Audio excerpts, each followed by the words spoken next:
नेकपा एमालेका अध्यक्ष केपी शर्मा ओलीले उद्योग व्यवसायको उन्नति र प्रगति बिना मुलुक समृद्ध हुन नसक्ने बताउनु भएको छ। बुधबार काठमाडौँमा नेपाल राष्ट्रिय उद्योग व्यवसाय महासङ्घको दोस्रो राष्ट्रिय महाधिवेशन उद्घाटन गर्दै अध्यक्ष ओलीले मुलुकको विकास र समृद्धिका लागि उद्योगी व्यवसायीहरूले नेतृत्व लिनुपर्ने बताउनुभयो। उहाँले आयात घटाउनका लागि प्रतिस्पर्धात्मक गर्ने खालको सस्तो र गुणस्तरीय सामान उत्पादन गर्नुपर्ने धारणा राख्नुभयो। उहाँले उद्योगले आधुनिकीकरण गर्दा श्रमिकको पनि आधुनिकीकरण गर्नुपर्ने बताउँदै उद्योग व्यवसायले समाज परिवर्तन गर्नुपर्ने बताउनुभयो। उहाँले मुलुक अब गरिब रहिरहनु पर्ने कुनै कारण नै नरहेको भन्दै स्रोत र साधनको उचित सदुपयोगमा जोड दिनुपर्ने जिकिर गर्नुभयो। उहाँले आफू 2072 सालमा प्रधानमन्त्री भएपछि देशमा विकासको नयाँ लहर आएको दावी गर्दै आगामी निर्वाचनपछि एमालेले विकासको कामलाई तीव्रता दिने दावी गर्नुभयो। अत्यन्त तीव्र ढङ्गले परिवर्तन भइरहेको छ औद्योगिकरणको दिशामा, मसिनीकरणको दिशामा, प्रविधिको प्रयोगको क्षेत्रमा। त्यसकारण अबका हाम्रा उद्योगहरूले प्रविधिको प्रयोग गर्ने, मानवीय श्रमलाई सहज बनाउने,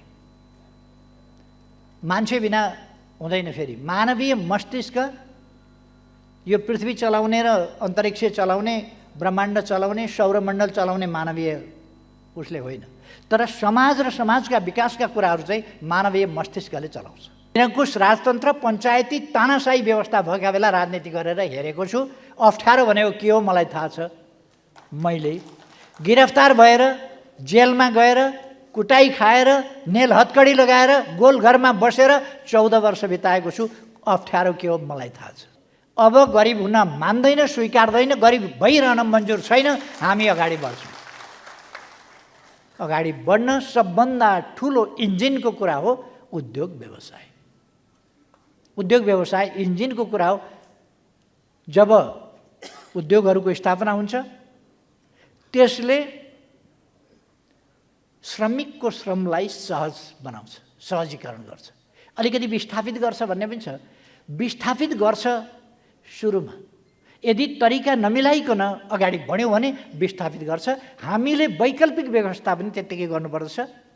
उद्योगको मसिनीकरण गर्ने र त्यहाँका श्रमिकहरूको उद्योगको आधुनिकीकरण हुन्छ। श्रमिकको आधुनिकीकरण भएन र जहाँ कतै रह्यो भने समस्या पैदा हुन्छ। व्यवसाय एउटा कारोबारसँग मात्रै अथवा एक क्षेत्रको कारोबारसँगको मात्रै कुरा गरिराखेका छैनौँ, समग्र कारोबारसँगको कुरा गरिराखेका छौँ, राष्ट्रको विकाससँगको कुरा गरिराखेका छौँ। नेकपा एमाले समृद्ध नेपाल, सुखी नेपाली भनेको छ। नेकपा एमाले भने हो र त्यो। नेकपा एमाले राष्ट्रिय आकाङ्क्षालाई, यो त राष्ट्रिय आकाङ्क्षा हो, सबै नेपालीको चाहना यही होइन र समृद्ध नेपाल, सुखी नेपाली, सामाजिक न्याय र समानता सहितको समृद्धि हामी सबैको चाहना होइन र? जैविक र मानवीय आवश्यकताहरूको न्यायोचित यथोचित ढङ्गको परिपूर्ति हामी सबैको चाहना त्यही होइन र? मुलुकलाई अघि बढाउनका लागि वर्तमान सरकारको बहिर्गमन अनिवार्य रहेको उहाँको भनाइ छ। त्यस्तै उहाँले गठबन्धन अब लामो समय नटिक्ने तर्क गर्नुभयो।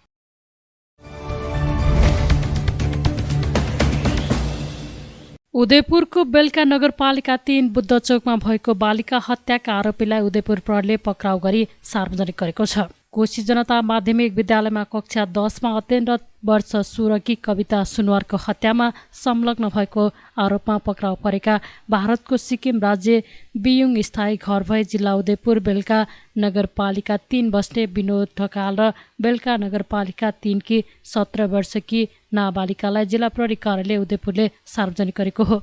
जिल्ला प्रहरी कार्यालय उदयपुरले बुधबार पत्रकार सम्मेलन गरी हत्यामा संलग्नलाई सार्वजनिक गर्नुको साथै बालिकाको हत्या भएको सूचना पाएको 2 घण्टाभित्र हत्यामा संलग्नलाई पक्राउ गर्न उदयपुर प्रहरी सफल भएको जनाएको छ। सार्वजनिक गरिएका आरोपी ढकाललाई 7 दिन र नाबालिकालाई उदयपुर जिल्ला अदालतबाट 5 दिनको म्याद लिएर थप अनुसन्धान सुरु गरेको जिल्ला प्रहरी प्रमुख प्रहरी उपरीक्षक सुभाष चन्द्र बोहराले जानकारी दिनुभयो। मिति 2078 साल चैत्र 22 गते मङ्गलबार बिहान करिब 6:45 बजेको समयमा उदयपुर जिल्ला बेलका नगरपालिका वडा नम्बर 3 ब्रङटोल स्थित बुद्धचोक बस्ने कृष्ण सुनवारको छोरी अन्दाजी वर्ष 16 की कविता सुनवारको शङ्कास्पद अवस्थामा मृतक लास फेला परेको घटना सम्बन्धमा अनुसन्धान गर्दा कविता सुनवार वर्ष 27 की आरोपित बालिका क कोशी जनता माध्यमिक विद्यालय रामपुर कक्षा 10 मा अध्ययन रहेकोमा कविता सुनुवारले आरोपित वर्ष 17 की बालिकालाई साना साना कुराहरूमा होच्याउने चिड्याउने गरी आघात पुर्याएकोले आरोपित बालिकाले सो कुराको रिसिभी राखी निस्कै ठुलो बुवाको छोरा देश भारत सिक्किम राज्य दिइङ घर भई हाल 1 वर्षदेखि जिल्ला उदयपुर बेलका नगरपालिका वडा 3 किराँचोक स्थित आफ्नै काका जितबहादुर ढकालको घरमा बस्दै आएका आरोपित बालिकाको दाजु नाता पर्ने वर्ष 19 को विनोद ढकाललाई सो कुरा सुनाई कविता सुनुवारलाई मार्ने योजना बनाई मिति 2078 साल चैत्र 22 गते मङ्गलबार बिहान करिब 4:05 को समयमा आरोपित बालिका निस्के दाजु पर्ने विनोद ढकाल र कविता सुनुवार एससी तयारी कक्षाका लागि 19 जना सँगै विद्यालयतर्फ जाँदै गर्दा बाटोमा भेटिएको खाली बियरको बोतल विनोद ढकालले लुकाइ लगी कविता सुनुवारको टाउको पछाडिपट्टिको भागमा प्रहार गरे पश्चात घाइते भएकोले अन्य व्यक्तिहरूले थाहा पाउने डरले आरोपितहरूले कविता सुनुवारलाई ढुङ्गा समेत प्रहार गरी कर्तव्य गरी मारी मृतक लासलाई अन्दाजी 40 मिटर पर दक्षिणतर्फसम्म घिसार्दै लगी यशोदा खोला छेउमा रहेको कोठाको काठको गोलियाको छेउमा लास रहेको खुल्न आए पश्चात मृतक बालिकाको बुबा कृष्णबहादुर सुनुवारले मिति 2078 साल चैत्र 22 गते बेलुकी करिब 5 बजे प्रतिवादी र आरोपित बालिकाको नाममा इलाका प्रहरी कार्यालय रामपुर खोक्सिला उदयपुरमा किटानी जाहेर समेत दिएको हुँदा मृतक लासलाई पोस्टमार्टमको लागि बिपी कोइराला स्वास्थ्य विज्ञान प्रतिष्ठान धरान घोपा पठाएको र आरोपित बालिका र प्रतिवादी विनोद ढकाललाई नियन्त्रणमा लिई सम्मानित उदयपुर जिल्ला अदालतले मिति 2078 साल 12 महिना 22 गतेबाट लागू हुने गरी आरोपित बालिकाको हकमा दिन 5 र प्रतिवादी विनोद ढकालको हकमा दिन 7 म्याद दिई थप अनुसन्धान कार्य भइरहेको छ। सुनुवारलाई ढकाल र नाबालिकाले योजनाबद्ध ढङ्गले बियरको बोतल र ढुङ्गाले किचेर हत्या गरेको खुल्न आएको छ। विद्यालयमा भएको सामान्य झगडाको रिसिभीको कारणले आरोपी नाबालिकाले नाताले दाजु पर्ने ढकालको सहयोग लिएर हत्या गरेको प्रहरीले जनाएको छ। यस्तै उदयपुरको राजनैतिक दल एवं विभिन्न सङ्घ संस्था तथा अधिकारकर्मीहरूले कविता सुनुवार हत्याको सत्य तथ्य छानबिन गरी हत्यामा संलग्नलाई हदैसम्मको कारबाही गर्न माग गरेका छन्।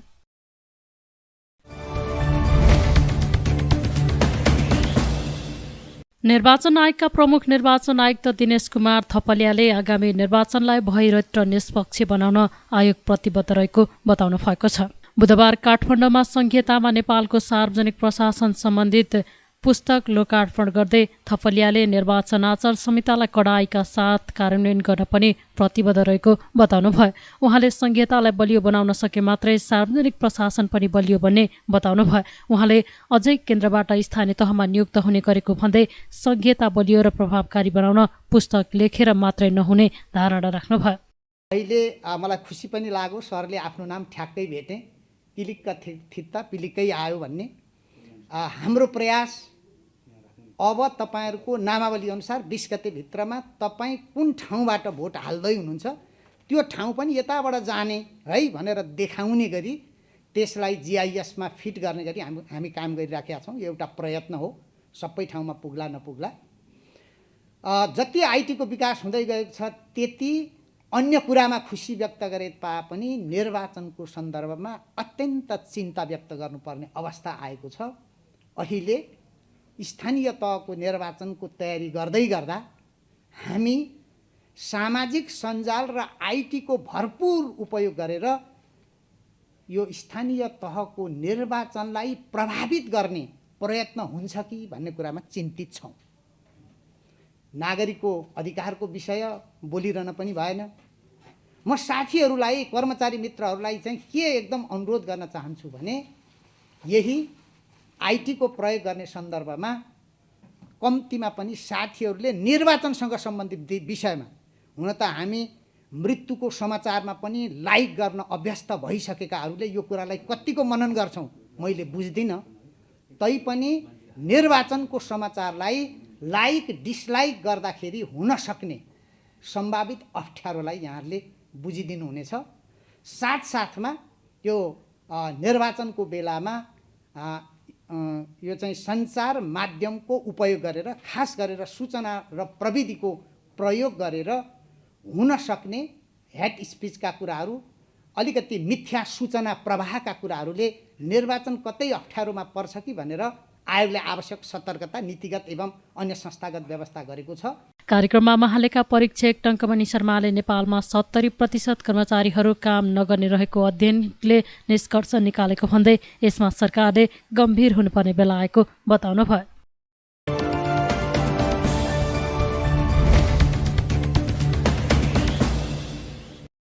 नेकपा एमालेका अध्यक्ष केपी शर्मा ओलीले प्रधानमन्त्रीले मंगलबार उद्घाटन गरेको चोबार सुखा बन्दरगाहको शिलान्यास गर्न कांग्रेसले 3 पटक रोक्ने प्रयास गरेको बताउनु भएको छ। बुधबार भक्तपुरको सिपाडोलमा विनाशकारी भूकम्पबाट क्षति भई पुनर्निर्माण गरिएको श्री शान्ति निकेतन माध्यमिक विद्यालयको उद्घाटन गर्दै अध्यक्ष ओलीले कांग्रेसले निर्माण गर्न अवरोध गरेको उक्त बन्दरगाह एमालेको सरकारले नै निर्माण सम्पन्न गरेको र अहिले प्रधानमन्त्री शेरबहादुर देउवाले उद्घाटन गरेको बताउनु भएको हो। उहाँले पटक पटक अवरोधपछि एमाले सरकारले बनाएको बन्दरगाह अहिले सञ्चालनमा आउनु सुखद रहेको धारणा राख्नुभयो। एमाले सरकारले विकासका निकै काम गरेको र फेरि 5 वर्ष सरकारमा बसेपछि शिलान्यास र उद्घाटनको कामले तीव्रता लिने उहाँले बताउनुभयो। वर्तमान सत्ता गठबन्धनलाई कुहिएको गठबन्धनको संख्या दिँदै उहाँले कुहिएको गठबन्धन झरेपछि फेरि मुलुकको विकासको बाटोमा अघि बढ्ने उहाँले बताउनुभयो। ओलीले परमादेशपछि बनेको वर्तमान सरकारका कारण मुलुकको विकासको काम नै अवरुद्ध भएको जिकिर गर्नुभयो। शेरबहादुरजी पनि उद्घाटन गरिरहनु भएको छ, मलाई खुसी लागेको छ। हिजो पनि उहाँले चोबार सुखा बन्दरगाह हामीले सुरु गरेर बनाएर ठिक्क पारेको थियो, गरे हिजो उहाँले रिबन काट्नुभयो, धन्यवाद छ उहाँलाई। अब चल्ने भयो कमसेकम। त्यो बनाउने बेलामा शिलान्यास गर्न 3 पल्ट सार्नु परेको थियो समय। नेपाली कांग्रेसले बनाउनै नदिएर यहाँ हुँदै हुँदैन भनेर बनाउन नदिएर उद्यम गरेर रोकेको थियो, जसको सभापति शेरबहादुर देउवाजी हुनुहुन्थ्यो, त्यसैले रोकेको थियो। हिजो चाहिँ गएर शेरबहादुर सम्माननीय प्रधानमन्त्री शेरबहादुर देउवाज्यूका करकमलबाट बाहुलीबाट समुद्घाटन भएको छ भन्दा उहाँले त्यसलाई अनावरण गरिदिनु भयो। Thanks goes to Sher Bahadur देउवाजी, right honourable prime minister Sher Bahadur देउवाजी, because Hee inaugurated the dry port in Chobhar. जे होस्, उहाँले शुभारम्भ गर्नुभएको छ, उहाँलाई धन्यवाद छ। अरू पनि शुभारम्भ हुन्छन् शुभारम्भ। फेरि हामी 5 वर्ष सरकारमा बसेपछि यस्ता शिलान्यास र उद्घाटन, कति शिलान्यास हुँदै जान्छन्, उद्घाटन हुँदै जान्छन्, काम सम्पन्न हुँदै जान्छ, देश विकासको बाटोमा अगाडि बढ्दै जान्छ। यो त छँदैछ। हामी अब हाम्रो शिक्षालाई नयाँ ढङ्गले लाँदैछौँ। शिक्षा सबैको लागि, गुणस्तरीय शिक्षा सबैको लागि, जीवन उपयोगी शिक्षा सबैको लागि। यो गठबन्धन त कुहिएको त छँदैछ, तर कुनै फलफुल पनि कुनै बित्तिकै फतक्क झरिहाल्दैन, झर्नलाई समय लाग्छ। यो गठबन्धन त कुहेकै छ यो, तर झर्न अलिकति समय लाग्छ। यो झरेपछि त्यसपछि फेरि नेपालको विकासको लहर अगाडि बढ्छ, फेरि आशाको सञ्चार हुन्छ, फेरि सुन्दर सपनाहरू देखिन थाल्छ, तिनलाई विपनामा परिणत गर्ने प्रयासहरू अगाडि बढ्छन्। विकासको एउटा महाअभियान, सुशासनको एउटा महाअभियान, शिक्षाको क्षेत्र, स्वास्थ्यको क्षेत्र, सबै क्षेत्रमा महाअभियान चल्छ। 2 महिनाभित्र वास्तवमा विकासका कनेक्टिभिटी सम्बन्धी, बाटा सम्बन्धी, बाटा र पुल सम्बन्धी ठुलो परिवर्तन देशमा आइसक्थ्यो। त्यसपछि यथार्थमा दुर्गम भन्ने ठाउँ नै रहने थिएन। सबै जिल्ला सदरमुकामहरू पक्की बाटोले जोड्ने, सबै पालिका सदरमुकामहरू पक्की बाटोले जोड्ने भइसकेपछि हामीसँग पूर्व पश्चिम 4वटा राजमार्ग छन्। पहिले एउटै राजमार्ग थियो, पूर्व पश्चिम राजमार्ग। अहिले पूर्व पश्चिम राजमार्ग, हुलाकी राजमार्ग, पुष्पलाल राजमार्ग, मदन भण्डारी राजमार्ग, मेचीदेखि महाकालीसम्मका 4वटा पूर्व पश्चिम राजमार्ग छन्। दुर्भाग्य यस्ताहरू सरकारमा आए, तर ढुक्कको कुरा के छ भने यिनलाई जनताले बनाएको होइन। यी अन्तैबाट, जालझेलबाट, षड्यन्त्रबाट, अँध्यारा कुनाबाट, परमादेशको माध्यमबाट यी सरकारमा आएका हुन्। देश बनाउनका लागि एमालेको सरकार चाहिन्छ। देश बनाउन एमालेको नेतृत्व चाहिन्छ। देश बनाउन एमालेका नीति चाहिन्छ। अरूसँग नीति नै छैन। अब अरूले घोषणापत्र लिएर आउनेछन्। घोषणापत्र लिएर आउँछन्, भन्छन् न टेम्पो उड्छ न निशुल्क जापान पुगिन्छ। नेकपा एमाले त्यस्तो कुरा गर्दैन। तपाईँ हामी मिलेर देश बनाउने हो। नेकपा एमाले अगुवाई गर्छ, तपाईँ हामी मिलेर साथ लाग्छौँ। अध्यक्ष ओलीले शिक्षा क्षेत्रको विकासका लागि यसअघिको एमाले सरकारले ल्याएका कार्यक्रमलाई एमाले सरकारमा गएपछि प्राथमिकताका साथ निरन्तरता दिने उल्लेख गर्नुभयो। कार्यक्रममा विद्यालय पुनर्निर्माणमा सहयोग गर्नेलाई सम्मान गरिएको थियो।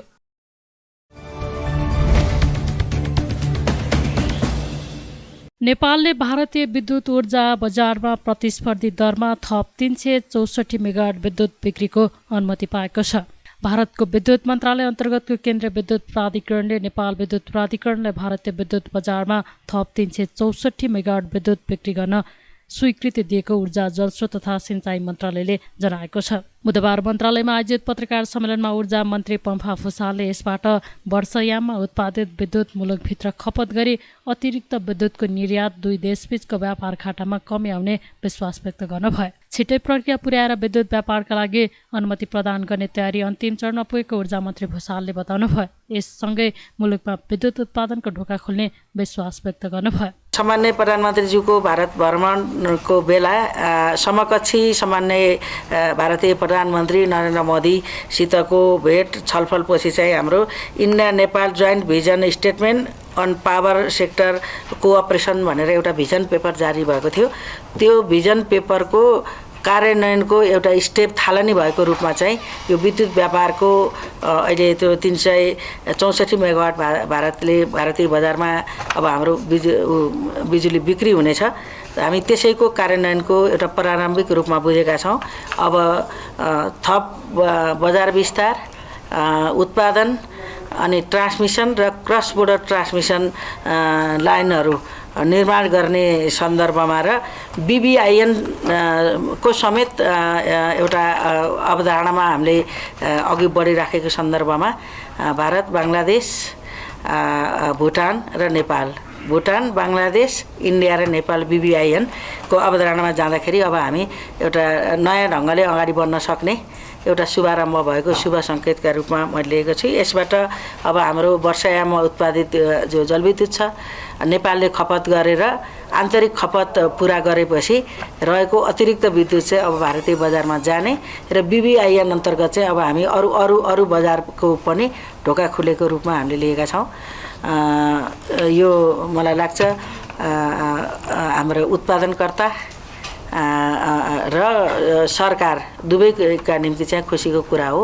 लामो समयदेखि हाम्रो PPA रोकिएछ, करिब 3 वर्षदेखि बजारको सुनिश्चितता नहुँदासम्म हामी PPA गरेर अनि विद्युत बिक्री नहुने गरेर चाहिँ PPA गर्न सक्ने थिएनौँ। त्यसैले अब यसले चाहिँ उत्पादनको ढोका पनि अब खुल्दैको छ र देशको एउटा आर्थिक विकासमा र असन्तुलित जो एउटा हाम्रो व्यापार घाटा छ त्यसलाई कम गर्न पनि यसले चाहिँ महत्त्वपूर्ण भूमिका खेल्नेछ भन्ने हामीलाई विश्वास छ। अरू थप चाहिँ यो 364 बाहेकको पनि हामीलाई चाहिँ अरू थप विद्युत, मैले यसलाई प्रारम्भ भनेको छु, अरू थप बिजुलीको माग पनि इन्डियाबाट हुँदैछ। त्यहाँ गर्दाखेरि अब चाहिँ हामी विद्युतको बजारको ढोका खोलेर अघि बढ्दै अनि त्यसको दायरा र हाम्रो विद्युत व्यापारको मात्रा पनि अघि बढ्नेछ। पत्रकार सम्मेलनमा प्राधिकरणका कार्यकारी निर्देशक कुलमान घिसिङले अहिले कुनै पनि उद्योगमा लोड सेडिङ नभएको बताउनु भयो। घिसिङले भारतबाट विद्युत आयातमा उत्पन्न समस्याले केही दिन बिजुली आपूर्तिमा देखिएको समस्या समाधान भइरहेको जानकारी दिनुभयो। इन्डियन बजारमा यति बराबरको चाहिँ इनर्जी चाहिँ कुनै पनि मार्केटमा जानै छ त्यो हामीले पाएको। त्यो हुनाले हामीलाई जुन मार्केटमा जाँदै हामीलाई कम्फर्टेबल हुन्छ, हामीलाई फाइदा हुन्छ, त्यसमा जान्छ। अब हामीलाई बाटो खुल्यो। अब तपाईँहरूले सोच्नु होला अब यो अहिले त इम्पोर्ट गरिरहेको छ, कसरी बेच्छौ भनेर। अब यो चाहिँ महत्त्वपूर्ण विषय हो। त्यो हुनाले अहिले हामीसँग चाहिँ हिउँदयाममा अलिकति नपुगे पनि अब असारबाट हामीले बेच्नुपर्ने हुन्छ। हामी 2100 मेगावाटको त हामीसँग जेनेरेसन क्षमतै छ। त्यसपछि 200 मेगावाट जति असारसम्ममा थप कन्फर्म छ, करिब 2300 मेगावाट भयो। हाम्रो चाहिँ के अरे हाम्रो डिमान्ड चाहिँ 2000 मेगावाट पुग्यो भने पनि 300-400 मेगावाट हामीले बेच्नुपर्ने हुन्छ। र त्यो बेच्नुपर्ने चाहिँ कस्तो भने दिनभरि पिकको हामीले कुरा गरिरहेछौँ, राति बढी पनि बेच्नुपर्ने हुन्छ, दिउँसो अलिक बढी पनि बेच्नुपर्ने हुन्छ।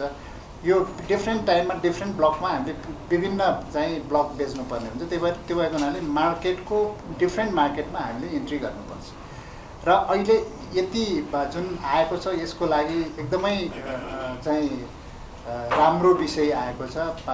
भारतीय सरकारले जुन हिसाबले हामीलाई हाम्रो मन्त्रीज्यूको चाहिँ बायोलेटरल टकमा, प्रधानमन्त्रीज्यूको बायोलेटरल टकमा, प्रेस मिटमा बोलेका कुराहरू जुन हिसाबले अहिले रिजल्टमा आयो, यसलाई चाहिँ हामीले एकदमै राम्रो चाहिँ इनिसिएटिभको रूपमा लिनुपर्छ, रिजल्टको रूपमा लिनुपर्छ। सम्पूर्ण हाम्रो मन्त्रीज्यूले बधाई दिइसक्नु भएको छ र अब आगामी दिनमा चाहिँ हाम्रो कोअपरेसन फर्दर जानु नै छ। अब 1-2वटा विषय चाहिँ म यो डिमान्डको सम्बन्धमा तत्कालीन अवस्थाको अहिले केही समय हामी भारतमा रहँदाखेरि यहाँ औद्योगिक साथीहरूको केही चाहिँ लोड सेडिङ गर्यो भन्ने एउटा विषयहरू पनि यहाँ आयो। वास्तवमा हामीले यो तत्कालीन अवस्थाको समस्या थियो, 1-2 दिनको समस्या थियो, त्यसलाई लामो समयसम्मको समस्या जस्तो गरेर जुन हिसाबले बाहिर आयो त्यो थिएन। अहिले कहीँ पनि लोड सेडिङ छैन, हामीले लोड सेडिङ गर्नु परेको छैन, कुनै पनि इन्डस्ट्रीलाई लोड सेडिङ गरेको छैन। र बेलुकाको पिक टाइममा 1-2 घन्टा कतै कुनै इन्डस्ट्रीलाई ट्रान्समिसन लाइनको कारणले, कन्स्टेन्टको कारणले कतै चाहिँ लोड अलिकति घटाउनु पर्ने भन्ने चाहिँ एलडिसीले समय नै भन्ने गरेको हुन्छ। त्यो बाहेक र त्यो पनि हामीले कम्फर्टेबल भएको अवस्थामा हामीले कहीँ पनि भनेको छैन। त्यो बाहेक कहीँ पनि लोड सेडिङ छैन। र हामीले सुरुमा पनि के भनेका थियौँ भने उद्योगी साथीहरूले 12 घन्टा तपाईँले सुरुको दिन जुन 1 हप्ताभन्दा अगाडि सुरुको दिन जुन समस्या आयो, एकैचोटि आएको समस्या हो। यो समस्यालाई कसरी बुझ्नुपर्छ भने तामाकोसी बन्द भयो भने के हुन्छ भन्ने कुरा पनि हामीले बुझ्नुपर्छ। उहाँले नेपालमा उत्पादन भएको विद्युतको आन्तरिक खपतपछि बढी भएका विद्युत नै बिक्री वितरण गरिने बताउनुभयो।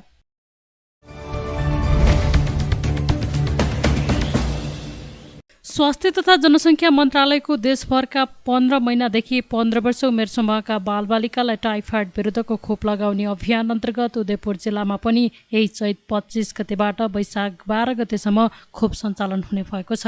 खोप सञ्चालन हुनु पूर्व बुधबार जिल्ला स्वास्थ्य कार्यालय उदयपुरमा पत्रकार सम्मेलनको आयोजना गरेर टाइफाइड खोप अभियानको लक्ष्य, उद्देश्य र सञ्चालन प्रक्रिया तथा उपलब्धि र अवस्थाको बारेमा जानकारी गराइएको थियो। स्वास्थ्य कार्यालय उदयपुरमा आयोजित पत्रकार सम्मेलन मार्फत जिल्लाका 8वटै पालिकामा कुल 449 खोप केन्द्र मार्फत विद्यालय जाने 87,218 जना र विद्यालय बाहिरका 27,346 जना गरी कुल 1,14,564 जना बालबालिकालाई टाइफाइड विरुद्धको खोप लगाइने जानकारी दिइएको छ।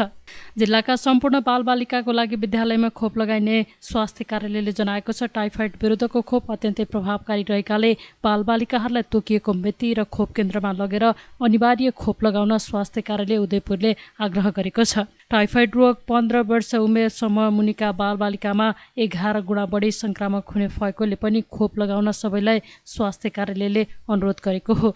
टाइफाइड विरुद्धको खोप अभियान अन्तर्गत उदयपुर जिल्लामा 827 स्वास्थ्यकर्मी र 2304 जना स्वयंसेवक मार्फत खोप लगाइने कार्यक्रम रहेको बताइएको छ। नेपालभरिले राष्ट्रिय अभियानको रूपमा चाहिँ टाइफाइड भ्याक्सिन चाहिँ सुरुवात हुँदैछ, जसको लागि हामीले यस जिल्ला अन्तर्गत रहेका सम्पूर्ण स्थानीय तहका स्वास्थ्य शाखा प्रमुख, सहप्रमुख लगायत स्वास्थ्य कर्मीहरूलाई आवश्यक मात्रामा चाहिँ तालिम दिइसकेका छौँ र उहाँहरूले 25 गतेबाट चाहिँ यो खोप सुरु गर्दैछ र यो 1 प्रदेश लगायत हाम्रो 7वटै प्रदेश नेपालभरि नै भ्याक्सिन सुरुवात हुँदैछ। र यो भ्याक्सिनको मेन उद्देश्य चाहिँ जुन टाइफाइड डिजिज भन्छौँ हामी, म्यादे ज्वरो भनेर भन्छौँ, त्यो रोगबाट चाहिँ म्यादी ज्वरो भन्छ है, म्यादी ज्वरो इङ्ग्लिसमा चाहिँ हामी टाइफाइड फिभर भनेर भन्छौँ, त्यहाँबाट चाहिँ बचाउनलाई चाहिँ यो भ्याक्सिन इन्ट्रोड्युस भएको छ। र यो भ्याक्सिन चाहिँ हामी 15 महिनादेखि 15 वर्षसम्मको चाहिँ बच्चाहरूलाई यो उपलब्ध गराउँछौँ। टाइफाइड विरुद्धको खोप अभियान अन्तर्गत जिल्लाका 4वटा नगरपालिकामा चैत 25 गतेदेखि चैत्र 30 गतेसम्म र 4वटा गाउँपालिकामा वैशाख 4 गतेदेखि 12 गतेसम्म खोप अभियान सञ्चालन हुनेछ।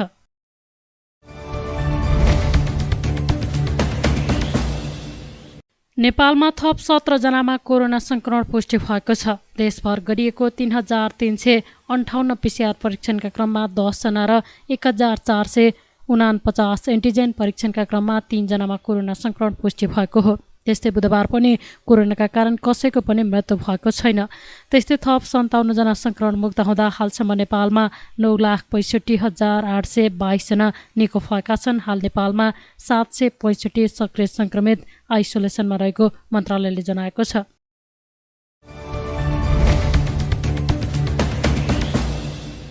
उद्योग तथा वाणिज्य र श्रम तथा उपभोक्ता हित समितिले विदेशबाट सुपारी आयातको इजाजत रोक्न सरकारलाई निर्देशन दिएको छ। सिंहदरबारमा बुधबार बसेको समिति बैठकले सुपारी आयात इजाजत पत्र नदिन उद्योग वाणिज्य तथा आपूर्ति मन्त्रालयलाई निर्देशन दिएको हो। सभापति विमल प्रसाद श्रीवास्तवले सुपारी आयातमा रोक लगाउन निर्देशन दिनुभएको हो। विदेशी मुद्राको सञ्चित कम रहेको अवस्थामा सुपारी जस्ता वस्तु आयातमा रोक लगाउनु पर्ने उहाँले बताउनुभयो। सुपारी आयातको इजाजत नदिन सरकार उद्योग र वाणिज्य विभागलाई निर्देशन दिएको उहाँले बताउनुभयो। सभापति श्रीवास्तवले आयातको अवस्था अध्ययन गर्न समिति विभिन्न ठाउँमा जाने पनि बताउनुभयो। बैठकमा समिति सदस्यहरूले गुटखा सुर्तीजन्य पदार्थमा प्रयोग हुने सुपारी आयातमा रोक लगाउनु पर्ने बताएका थिए।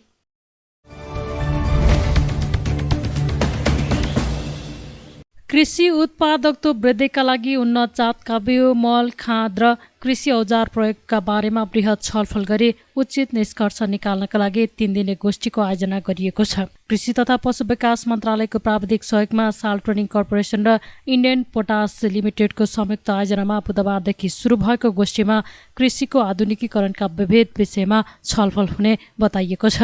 सम्मेलनमा नेपाल सरकारका उच्च अधिकारी, प्रदेश सरकारका अधिकारी, कृषि वैज्ञानिक, सरकारवाला तथा भारतका प्रख्यात कृषि वैज्ञानिकको सहभागिता रहेको छ। नेपालमा कृषिका लागि अत्यावश्यक मल, बिउ तथा औजारको अवस्था तथा सङ्घ र प्रदेशमा तिनका अवस्थाका बारेमा जानकारी लिँदै त्यस क्षेत्रमा सुधार गर्न अवलम्बन गर्नुपर्ने उपायका बारेमा छलफल गर्ने उद्देश्यले गोष्ठीको आयोजना गरिएको साल ट्रेडिङ कर्पोरेसनले जनाएको छ। 3 दिनसम्म हुने छलफलमा उन्नत जातका बिउ बिजन, मल, खाद, कृषि औजार तथा कृषि अनुदानको प्रभावकारिता वृद्धिका लागि आवश्यक सुझाव प्राप्त हुने साल ट्रेडिङ कर्पोरेसनका प्रवक्ता कुमार राज भण्डारीले जानकारी दिनुभयो। नेपाल र भारतको भौगोलिक अवस्था करिब एकै प्रकारको रहेका कारण दुवै देशका वैज्ञानिकले एकअर्काका अनुभव आदान प्रदान गरेर किसानले अधिकतम लाभ लिन सक्ने उहाँले बताउनुभयो। साल ट्रेडिङ कर्पोरेसन लिमिटेड र आइपिएल इन्डियाको प्रायोजनमा र नेपाल सरकार कृषि तथा पशुपन्छी विकास मन्त्रालयको प्राविधिक सहयोगमा हामीले यो 3 दिने नेसनल सिम्पोजियम गर्न गइरहेका छौँ। यसमा चाहिँ एग्रिकल्चर इनपुटका कुराहरू जस्तो किसानहरूलाई मल, बिउ, त्यस्तै विभिन्न कृषि औजारहरूको प्रयोगको बारेमा र नेपालमा अहिले वर्तमान भइरहेको स्थिति र यसलाई कसरी यो 3 दिनमा चाहिँ कसरी अझ थप भनौँ न यस्ता अनुभवले गर्दा यसमा बेटर गर्न सकिन्छ, यसको पहुँच पुर्याउन सकिन्छ र प्राप्त यस्ता किसिमको एग्रिकल्चर इनपुटहरू, फर्टिलाइजर, बिउ बिजनको कसरी डेभलपमेन्ट गर्न सकिन्छ र यसको उचित प्रयोग कसरी गर्न सकिन्छ भन्ने हिसाबमा नेपालको सम्पूर्ण भनौँ न आजको अवस्थालाई अध्ययन गरेर यसलाई चाहिँ छलफल गरेर निचोडमा एउटा किसिमको डकुमेन्ट बनाउने होइन। यसले चाहिँ भोलि गएर भविष्यमा नेपालले गर्न सक्ने अनि कृषिको लागि गर्न सक्ने अन्य विभिन्न प्रकारका भनौँ न त्यसमा थप यसलाई अगाडि बढाउनलाई भनौँ न जस्तो माटोको कुरा छ, माटोमा भएको न्युट्रिसनहरूलाई चेक गर्ने र न्युट्रिसन अनुसारको फर्टिलाइजर प्रयोग गर्ने होइन, उचित प्रयोग गर्ने, चाहिने भन्दा बढी प्रयोग नगर्ने, माटोको न्युट्रिसन चेक गरेर त्यसमा आवश्यक के किसिमको फर्टिलाइजर छ त्यस्ता किसिमको लाई प्रयोग गर्ने गरी र अहिले यहाँ भारतको तर्फबाट पनि विभिन्न किसिमका विशेषज्ञहरू, कृषि वैज्ञानिकहरू होइन उहाँहरू आउनुभएको छ। उहाँले भारतमा भएको यसको प्रयोगहरूको हामीलाई सेयर गर्ने, अनुभव सेयर गर्ने र त्यसले गर्दा अवश्य पनि नेपाल जस्तो र भारतको जस्तो सेम एकै किसिमका क्लाइमेट कन्डिसन होइन, जियोग्राफिकल एरिया भएको हुनाले त्यहाँ सक्सेस भएको एक्जाम्पलहरूले नेपालमा त्यो लागू गऱ्यो भने अझ हामीले थप यसको बेनिफिट लिन सक्छौँ भन्ने हिसाबले यो 3 दिने सिम्पोजियम हुन गइरहेको छ। यसमा एक सङ्घीय सरकार तथा प्रदेश सरकारको तर्फबाट पनि आफ्नो फर्टिलाइजर, बिउ बिजन तथा कृषि औजारको बारेमा भइरहेको अवस्था र यसलाई सुधार गर्न सकिने के गर्न सकिन्छ, वितरणलाई कसरी सुधार गर्न सकिन्छ भन्नेमै केन्द्रित रहेर यो 3 दिने छलफल हुँदैछ।